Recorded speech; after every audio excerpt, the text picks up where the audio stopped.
There have been points in my life where I've truly struggled to lose weight, and it was my biggest and deepest insecurity. It prevented me from doing so many things, especially when I was a teenager, whether that was dating or making new friends or being socially confident or trying new things. And it wasn't like I wasn't trying to lose weight. I really wanted to, and I tried countless times, maybe even 100 times, and that's not an exaggeration. I tried all the different diets. I tried low carb, low fat. I tried intermittent fasting.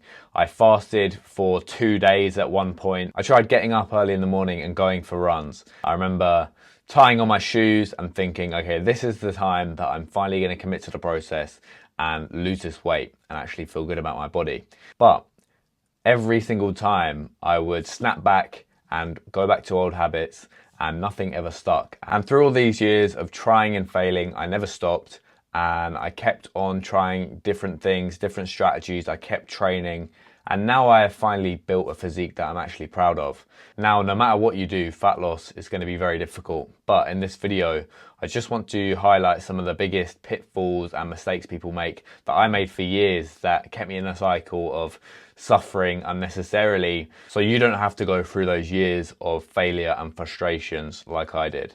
Now, there's two main areas I want to cover in this video. The first one is mindset, and the second one is environment. So I'll start with mindset. So without a doubt, the biggest mistake that guys make when they're trying to lose weight and they go on a diet and they start exercising is they try to transform their bodies too quickly, and they have unrealistic expectations. So they're essentially trying to sprint a marathon. And this is a mistake I made countless times, and I understand it completely, because you look in the mirror, you're so unhappy with the body that you have, so your level of motivation is so high to change. But what I failed to realize is that motivation is a feeling or an emotion, and emotions are impermanent. So when I was supercharged with this motivation, I would make radical changes. So I would drastically cut my calories on a diet and decide I was never going to eat specific foods again. I would commit to a really strict exercise routine and say, I'm going to run every day, I'm going to go to the gym and do this and that. And I've worked in a couple of gyms, and whenever someone tells me that they're super motivated to change and they're truly going to commit to this time,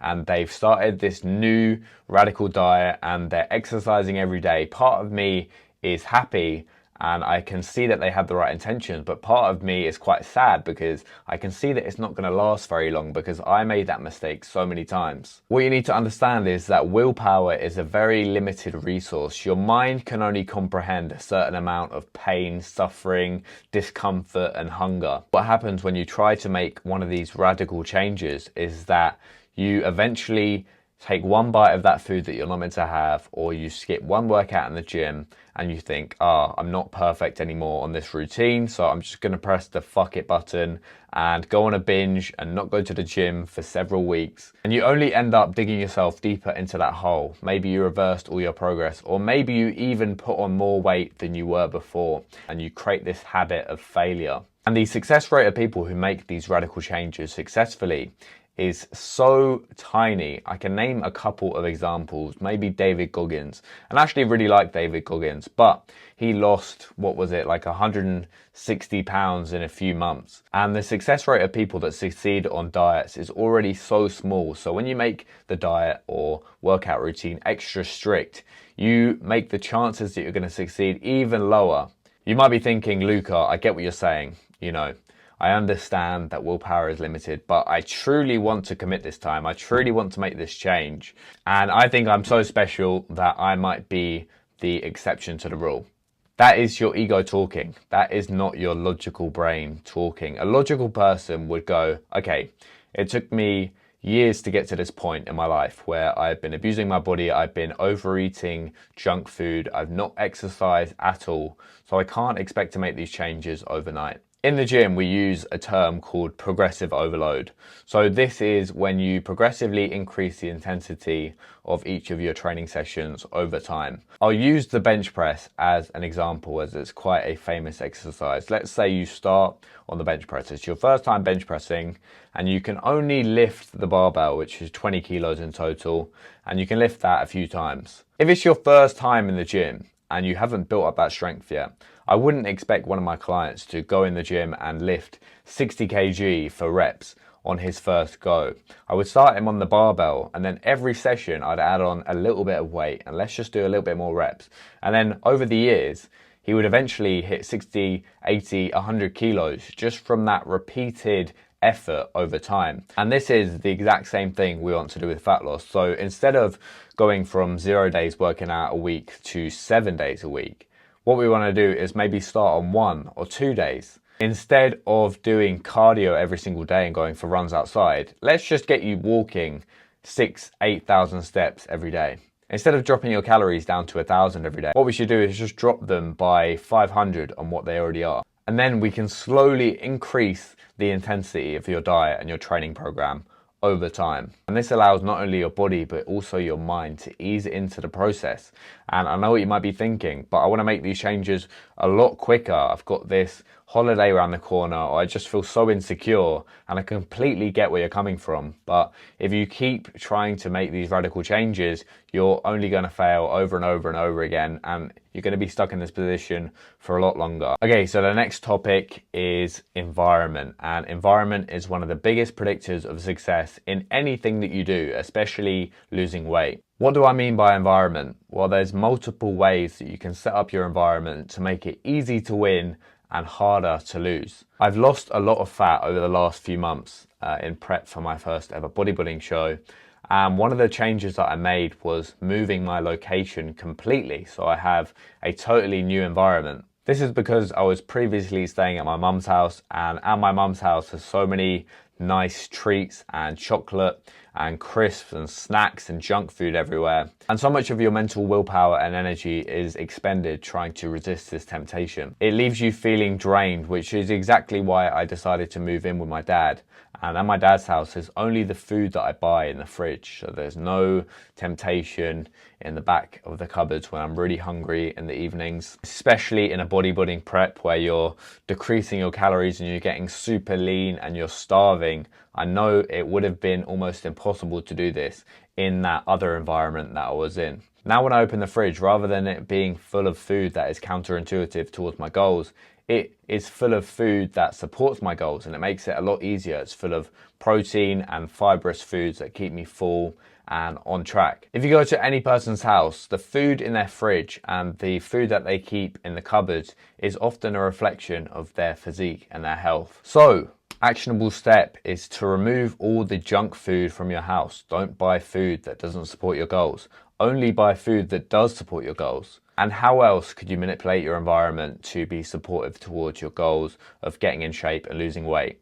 People don't often think about this, but your friends and the people that you spend the most time with have a huge influence on how much you go to the gym and how seriously you take your diet. So if you're friends with people that like to go out every weekend and they like to drink and take drugs, and after they finish partying they go and get a kebab, and then they're hungover all weekend, and they're always inviting you out to go and party with them, it's going to make it very difficult for you to adopt this new lifestyle and new identity and new behaviors, because you have that old life kind of clinging onto you, and it makes it a lot harder when you have to resist that temptation to indulge in those behaviors. Whereas if you have friends that take their diet and health and sleep routine and they train hard every day, if you have those types of friends, it's going to make it a lot easier, and it's going to make the process a lot more fun. Rather than getting up on a Sunday and everyone's hungover, your friend might invite you to go and hit the gym and train legs. And this is something that has been a game changer for me, almost a cheat code. I've always had a friend that I've gone to the gym with,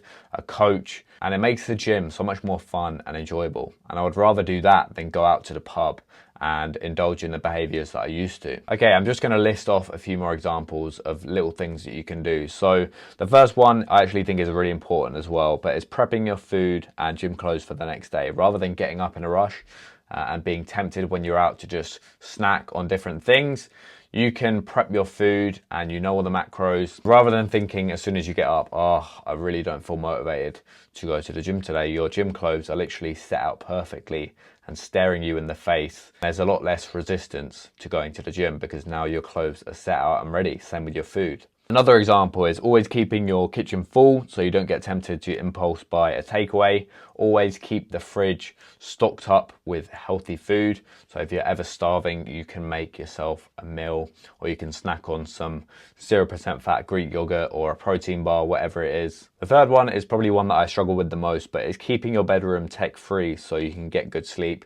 Good sleep is so important for building muscle and fat loss, so underrated, so do not underestimate that. Number 4, removing food porn from your Instagram feed. This is one that I'm probably struggling with a lot now as well, because I'm deep into my cut and every time I open Instagram, I'm just bombarded with food. And it's food that I can't touch and it's really frustrating. But yeah, the more you have visual cues like I spoke about earlier, the harder it's going to be to stick to the diet. Number 5, keeping a litre water bottle with you everywhere you go.